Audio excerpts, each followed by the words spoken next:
সুপ্রিয় শিক্ষার্থী এবং ভিউয়ার্স, আসসালামু আলাইকুম। Welcome to my class. আমি Mohammad Bashiruddin Bhuiyan, assistant teacher English, progressive model school, Mymensingh. আশা করি সকলেই ভালো আছো শিক্ষার্থীরা। আমি আল্লাহ তাআলার অশেষ রহমতে চমৎকার ভালো আছি। কয়েকদিন পর আজকে আবার নতুন একটি পাঠ নিয়ে তোমাদের মাঝে চলে আসলাম। তো দেখো আজকে আমাদের কি পাঠ, আমরা চলো শুরু করি।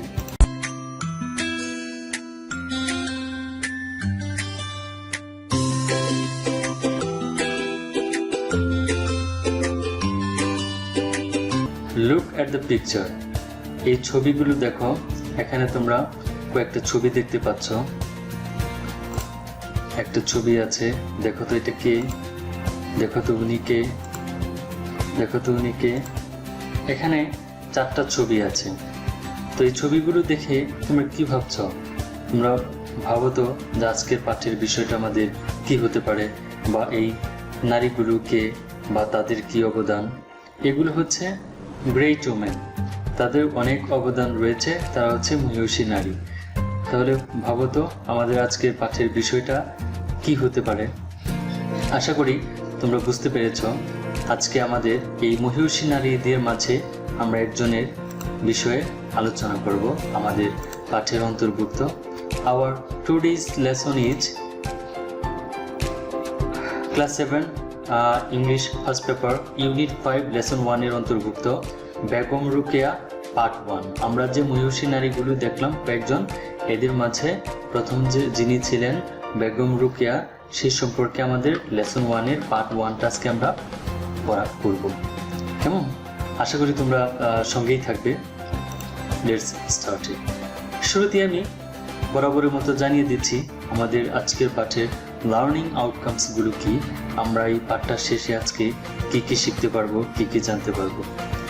After we have started this lesson, we will be able to talk about a great woman, একজন মহিষী নারী সম্পর্কে আমরা বলতে পারবো। and read and understand text, এই পাঠে যে টেক্সটগুলো আছে সেগুলো পড়ে আমরা টেক্সট পড়তে পারবো এবং বুঝতে পারবো। কীভাবে টেক্সট বুঝতে হয়, আন্ডারস্ট্যান্ড করতে হয়, সেই জিনিসটা শিখতে পারবো। আস্ক অ্যান্ড আনসার কোয়েশ্চেন্স, প্রশ্ন করতে পারবো এবং প্রশ্নের উত্তর দিতে হবে। And inform meaning from the context, এই বইয়ে এই পাঠের যে মেইন কনটেক্সট আছে, টেক্সট আছে, এটার যে মূল সারমর্ম, ইনফর্ম মিনিংটা, মূল অর্থ যেটা, সেটা আমরা জানতে পারবো। তো আর দেরি নয়, চলো শুরু করি, আমরা মূল পাঠে চলে যাই। দেখো আমাদের সেকশন রয়েছে। সেকশন এ তে আছে look at the picture and ask and answer this question. তোমরা জানো যে আমাদের এই টেক্সট বইয়ে, আমাদের ইংরেজি ফার্স্ট পেপার বইগুলোতে কিছু নির্দিষ্ট টেক্সট থাকে, আর এই টেক্সটগুলোর মাঝে কিছু সেকশন থাকে। প্রতিটা সেকশনের আমাদের যে ইংরেজির কয়েকটা তোমার পার্ট রয়েছে, স্কিল রয়েছে।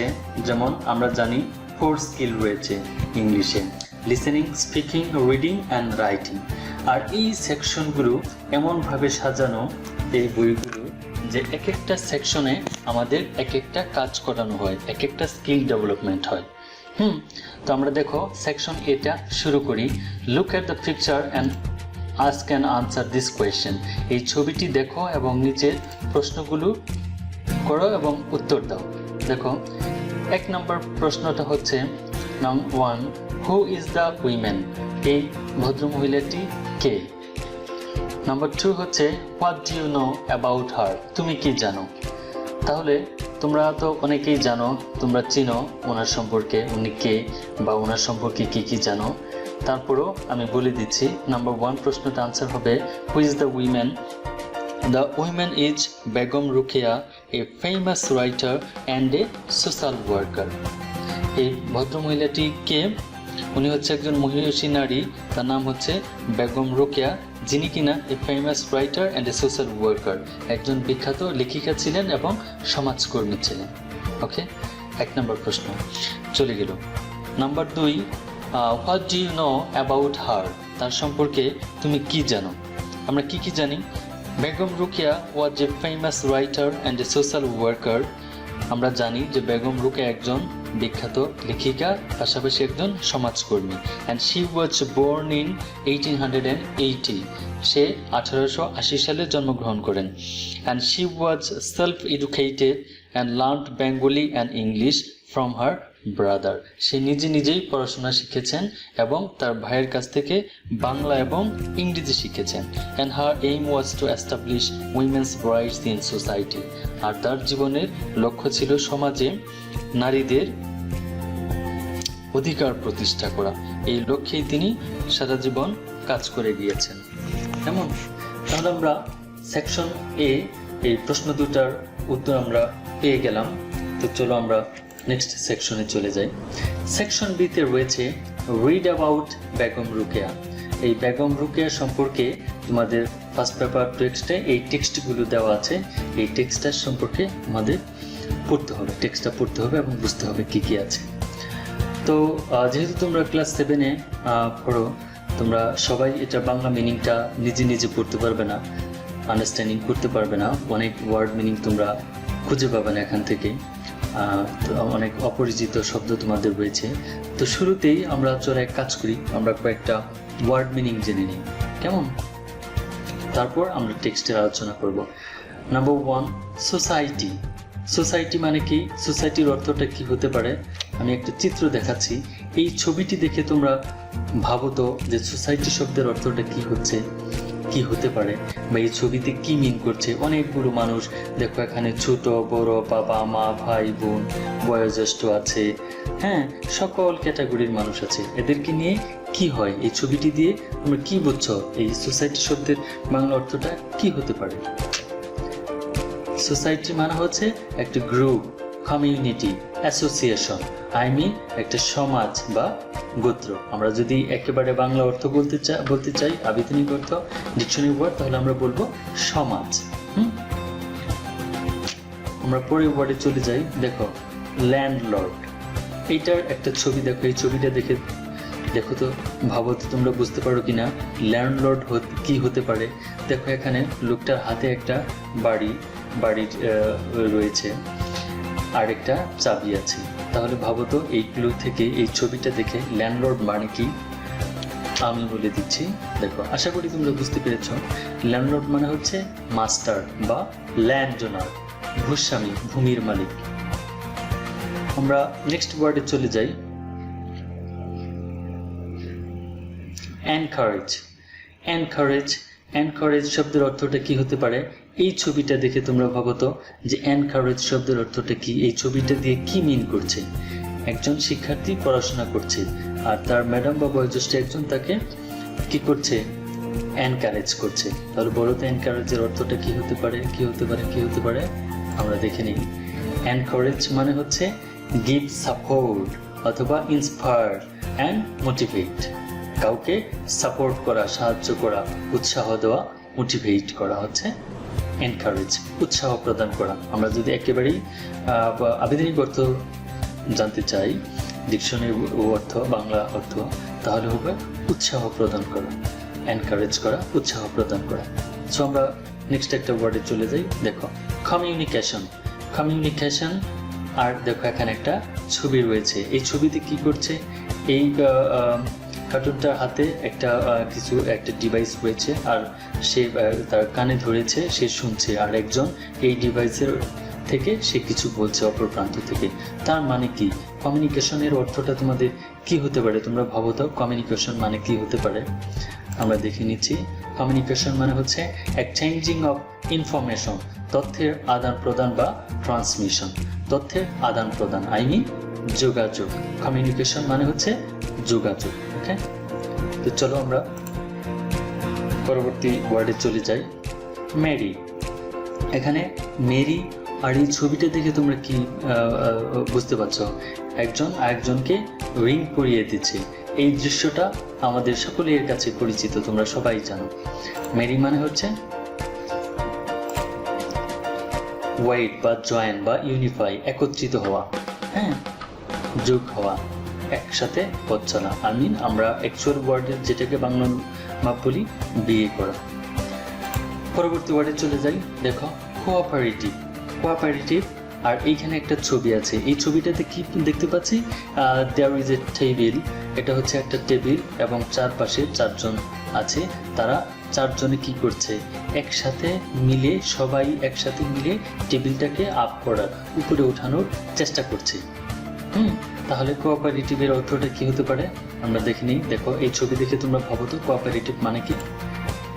কোলাবোরেটিভ অথবা ইউনাইটেড অথবা মিউচুয়াল অ্যাসিস্ট্যান্ট, ইউনাইটেড অ্যাসিস্ট্যান্ট বা মিউচুয়াল অ্যাসিস্ট্যান্ট। বাংলা অ্যাকচুয়াল একেবারে আবেদনিক অর্থটা হচ্ছে সহযোগিতা, পারস্পরিক সহযোগিতা। সবাই মিলে, চারজনে মিলে পারস্পরিক সহযোগিতার ভিত্তিতে তারা এই টেবিলটা উঠানোর চেষ্টা করছে।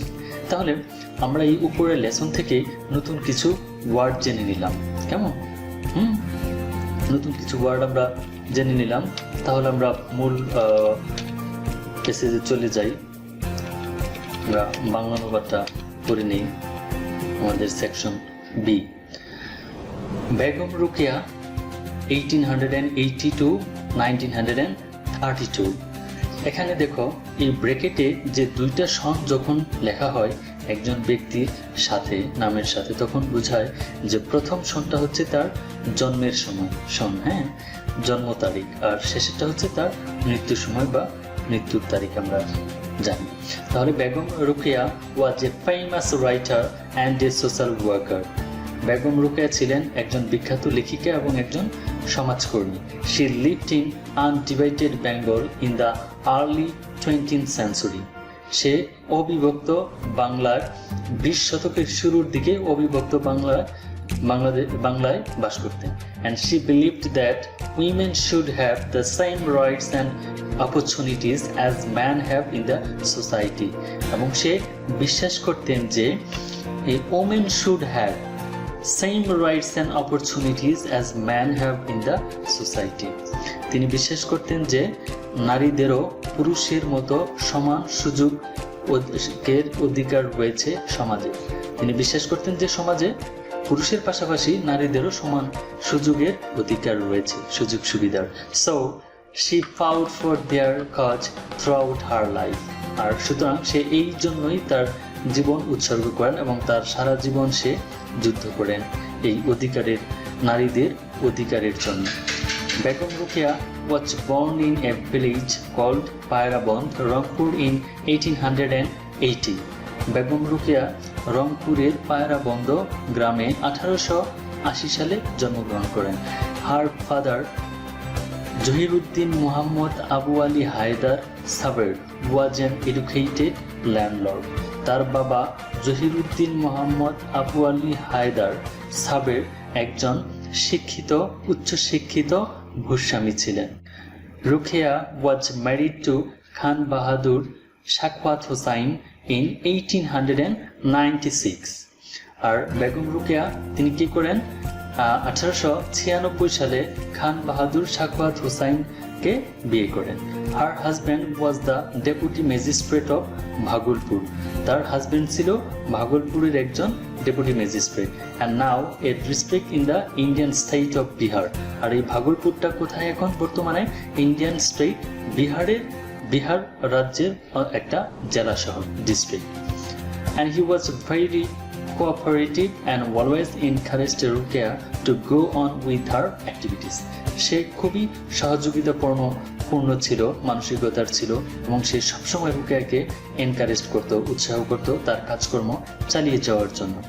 Many upper class Muslims of Bengal at the time learned Arabic and Persian as medium of education and communication। আর অনেক উচ্চ শিক্ষিত মুসলিমরা তখন কি করত, তাদের এডুকেশন, শিক্ষা অ্যান্ড কমিউনিকেশন, যোগাযোগের জন্য তারা আরবি এবং ফার্সি ভাষা শিখত, অধ্যয়ন করত। But Rokeya had great love for her mother tongue. কিন্তু তার মাতৃভাষার প্রতি বেগম রোকেয়ার খুব ভালোবাসা ছিল, আকর্ষণ ছিল। She learned Bangla and English from her eldest brother Ibrahim। সে তার বড় ভাই ইব্রাহিমের কাছ থেকে তিনি বাংলা এবং ইংরেজি শিখেছিলেন। প্রিয় শিক্ষার্থী বন্ধুরা, তাহলে আমরা এই সেকশন বিটা শেষ করলাম। আশা করি তোমরা এতক্ষণ সঙ্গেই ছিলে এবং বাংলা অনুবাদটা আমি যেহেতু আননোন যে ওয়ার্ডগুলো তোমাদের কাছে অপরিচিত মনে হতে পারে সেই ওয়ার্ডগুলো আমি তোমাদেরকে বাংলা ওয়ার্ড বলে দিয়েছি এবং বাংলা অনুবাদটা হুবহু আমি তোমাদেরকে করে দিলাম। আশা করি তোমরা খুবই সুন্দরভাবে মনোযোগ দিয়ে শুনেছ এবং সুন্দরভাবে শেষ করেছ। আমরা সেকশন এ এবং সেকশন বিটা শেষ করে ফেললাম। এখন আমরা চলে আসলাম সেকশন সিতে। দেখো এখানে আমাদের জন্য কি আছে। সেকশন সিতে প্রশ্নটা হচ্ছে টিক দ্য কারেক্ট আনসার, সঠিক উত্তরের পাশে টিক চিহ্ন দাও। Okay, question number 1, Begum Rokeya fought for a হচ্ছে ডেমোক্রেসি, বি হচ্ছে ইন্ডিপেন্ডেন্স, সি হচ্ছে উইমেন্স রাইটস। তাহলে তোমরা বলো তো, আমরা যে এতক্ষণ আলোচনা করলাম মূল টেক্সটটা, সেখানে তোমরা কি বুঝতে পারলে, কি জানলে? বেগম রোকেয়া কিসের জন্য যুদ্ধ করেছিল, তার সারা জীবন কিসের জন্য? আমরা আশা করি তোমরা উত্তরটা জেনে ফেলেছ আমাদের এই আলোচনা থেকেই, টেক্সটের আলোচনা থেকেই পারবে। তারপর আমি বলে দিচ্ছি, মিলিয়ে নাও। বেগম রোকেয়া উইমেন্স রাইটস, নারীদের অধিকারের জন্য বেগম রোকেয়া যুদ্ধ করেছিল তার সারা জীবন। নাম্বার 2তে চলে যাই আমরা। Rokeya was born in a village, a town, ইসলাম। রোকেয়া কোথায় জন্মগ্রহণ করেছিল? এখানে এস হবে না, শুধু রোকেয়া হবে, লিখতে গেলে S. Okay, Rokeya was born in a village, a town, ইসলাম। আমরা কি পড়লাম, টেক্সটের মধ্যে কি দেখলাম? চলো আমরা আসল উত্তরটা দেখে নিই। এ ভিলেজ, সে একটা পায়রাবন্দ নামক একটা গ্রামে জন্মগ্রহণ করেন। Rokeya loved English, Bangla and Urdu. Rokeya কোন ভাষাটা তিনি পছন্দ করতেন, ভালোবাসতেন? তার মাতৃভাষাটা কি ছিল? Bangla. Number 4, Sakhawat Hussain's working place was Pairaband, Bhagalpur and Rangpur. Sakhawat হুসাইনের working place was Pairaband, Bhagalpur and Rangpur. তার হাজব্যান্ড যে ছিল শাকওয়াত হুসাইন, উনি ডেপুটি ম্যাজিস্ট্রেট ছিলেন। কোথায় কাজ করতেন? আমরা আনসারটা জেনে নেই। ভাগলপুর, উনি ভাগলপুরে কাজ করতেন, তার কর্মস্থল ছিল Bhagalpur. And Rangpur is a district. Rangpur কোথাকার একটা জেলা বর্তমানে? বাংলাদেশ, ওয়েস্ট বেঙ্গল, বিহার। আশা করি তোমরা মূল আলোচনা থেকে, টেক্সট থেকে মনোযোগ দিয়ে শুনেছ। আমি বলেছিলাম যে বর্তমানে কোথাকার ডিস্ট্রিক্ট। তারপর আমি আনসারটা তোমাদের বলে দিচ্ছি, মিলিয়ে নাও। বিহার। তাহলে number 1, Begum Rokeya fought for women's right, সে নারীদের অধিকারের জন্য যুদ্ধ করেছিল। Rokeya was born in a village. Number 3, Rokeya loved Bangla, সে বাংলা ভাষা ভালোবাসত। And Sakhawat Hussain's working place was Bhagalpur. Sakhawat হুসাইনের কর্মস্থল ছিল ভাগলপুরে। আর Bhagalpur is a district of Bihar, বিহারের একটি জেলা। সুপ্রিয় শিক্ষার্থী বন্ধুরা, আশা করি তোমরা এতক্ষণ মনোযোগ দিয়ে শুনেছ। সেকশন সি আমরা এর মধ্যেই শেষ করে ফেললাম। আশা করি তোমাদের অসুবিধা হওয়ার কথা নয়। তো চলো আমরা সামনে যাই। সুপ্রিয় শিক্ষার্থী, আমরা এখন আলোচনা করব সেকশন ডি নিয়ে। Complete the following chart with information from the text. এই নিচের চার্টটা আমাদের পূরণ করতে হবে। আমরা উপরে যে টেক্সটটা পড়ে আসলাম ওই টেক্সট থেকে ইনফরমেশনগুলো কালেক্ট করি, কেমন? তাহলে প্রথমটা দেখো, occupation. First one is done for you, writer and social worker. তিনি একজন রাইটার এবং লেখিকা এবং সমাজকর্মী ছিলেন। Born in, married in, family, language, এগুলো তোমাদেরকে খুঁজে বের করতে হবে টেক্সট থেকে। আশা করি তোমরা এতক্ষণ মনোযোগ দিয়ে টেক্সটটা পড়েছিলে এবং এই প্রশ্নের উত্তরগুলো খুঁজে নিয়েছো। তারপর আমি বলে দিচ্ছি। দেখো, বর্ন ইন হবে Pairaband, Rangpur in 1880। Married in কত সালে বিয়ে করেছিল? 1896। ফ্যামিলি, তার ফ্যামিলিটা কেমন ছিল, কিরকম ফ্যামিলি থেকে সে এসেছিল? রিচ মুসলিম, সম্ভ্রান্ত মুসলিম পরিবারের ছিল। আর ল্যাঙ্গুয়েজ ছিল তার কি? বাংলা। কেমন? আশা করি তোমরা উত্তরটা মিলিয়ে নিয়েছ। তো চলো আমরা পরের স্লাইডে চলে যাই। এখন হচ্ছে section E, answer this questions. Number 1, what was Begum Rokeya's believe? Begum রোকেয়ার বিশ্বাস কি ছিল? Number 2, why did she fought for? Number 3, what kind of family did she come from? Number 4, why did many upper class Muslims learn Arabian and Persian at that time? Number 5, question number, why did Ruqayya learn Bangla and English? এই 5টি প্রশ্নের উত্তর, সবগুলো উত্তর আমাদের ওই আলোচ্য টেক্সটের মাঝেই রয়েছে। এগুলো তোমাদের কাজ, এই প্রশ্নের উত্তরগুলো তোমাকে খুঁজে বের করতে হবে এবং এগুলো খাতায় লিখে রাখবে। আমরা হোপফুলি খুব দ্রুতই ক্লাসে ফিরতে পারবো, তখন এগুলো আমি মূল্যায়ন করব, সবার খাতা দেখব। কেমন? এই প্রশ্নের উত্তরগুলো আমি আজকে বলে দিব না, ক্লাসে বলে দিব, আরও বিস্তারিত আলোচনা করব। তোমরা এই প্রশ্নের উত্তরগুলো লিখবে। চলো পরের ক্লাসে চলে যাই। হোমওয়ার্ক যথারীতি আজকের পাঠের পর আমরা হোমওয়ার্ক দিব, কারণ হচ্ছে তোমাদের পরীক্ষা খুব সন্নিকটে। এমনিতেই আমরা এই করোনা ভাইরাসের জন্য কোভিড-19-এর কারণে তোমরা অনেক পিছিয়ে যাচ্ছ পড়াশোনায়।